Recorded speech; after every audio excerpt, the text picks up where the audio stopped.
السلام علیکم ورحمۃ اللہ وبرکاتہ۔ میں ہوں محمد فاروق بٹ۔ میرا اور آپ کا رشتہ تھنک پیٹرنس کے حوالے سے میں آپ کے لیے لاتا ہوں مختلف تجزیات، مختلف خبریں، ایسی خبریں اور ایسے تجزیات جن میں جھوٹ نہ شامل ہو، جو آپ کے لیے فائدہ مند ہو، جو آپ کی بے چینی نہ بڑھائے، جو آپ کو معلومات دے، اور جو آپ کہیں بھی کمپیئر کریں اور کہیں بھی اس کا حوالہ دیں، آپ کو شرمندگی کا سامنا نہ کرنا پڑے۔ ان تمام کاموں کے حوالے سے میں آپ کے ساتھ تعاون کر رہا ہوں اور انشاءاللہ آئندہ بھی کرتا رہوں گا۔ میری آپ سے صرف ایک گزارش ہے کہ میری حوصلہ افزائی کے لیے آپ صرف مجھے سبسکرائب کریں۔ جو میری آپ کو ولاگس اچھے لگتے ہیں ان کو اپنے دوسرے دوستوں کے ساتھ شیئر کریں، اور انہیں بھی بتائیں کہ وہ تھنک پیٹرنس کو لازمی لازمی اور پھر لازمی سبسکرائب کریں۔ ہمارا آج کا ولاگ بہت ہی ضروری ٹاپک، اور یہ ضروری ٹاپک ہے فردوں کا ایٹمی مرکز۔ بار بار آپ سنے جا رہے ہیں اور سب ایک ہی بات کرتے ہیں، فردوں کا جو ہے وہ ایٹمی مرکز جی کیا ہے؟ پھر ایران نے جو حملہ کیا ہے مختلف ممالک کے اوپر، وہ کیا چیز ہے؟ اور پھر اس کے بعد ان کا کیا رسپانس آ سکتا ہے، اس پہ ہم بات کریں گے۔ اور چوتھا اور ہمارا آخری ٹاپک ہوگا ایران اور چائنا کا اس میں شریک ہونا اور اقوام متحدہ کا اپنا آپ ختم کر بیٹھنا، عالمی عدالت کا اپنی ساکھ ختم کر بیٹھنا، عالمی اداروں کا اپنی عزت کا جنازہ نکالنا۔ ہم سٹارٹ کریں گے فردوں کے ایٹمی مرکز کے حوالے سے۔ آپ نے بار بار یہ لفظ سنا ہے، آپ لازمی یہ جاننا چاہ رہے ہوں کہ اس ہسٹری کیا ہے۔ میں آپ کو ڈیٹ وائز یہ ساری باتیں بتاؤں گا اور کوشش کروں گا کہ ہم تیزی کے ساتھ اس پہ آگے چلیں۔ فردوں کا ایٹمی مرکز جب ہم بات کرتے ہیں، یہ بیسیکلی ایران نے 2006 میں یہ مرکز قائم کیا۔ یہ ایک زیر زمین یورینیم افزودگی کی ایک سہولت ہے، اور یہ زمین سے کچھ لوگ کہتے ہیں 90 میٹر نیچے ہے اور کچھ لوگ کہتے ہیں یہ 250 میٹر نیچے واقع ہے۔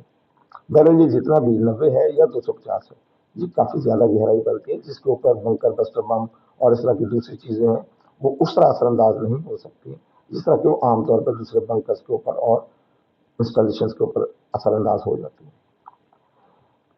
یہ ایرانی شہر قم جو ہے، آپ جانتے ہیں قم جو ہے ایران کا جو شہر ہے، یہ مذہبی حوالے سے بھی بہت متبرک اور مقدس ہے۔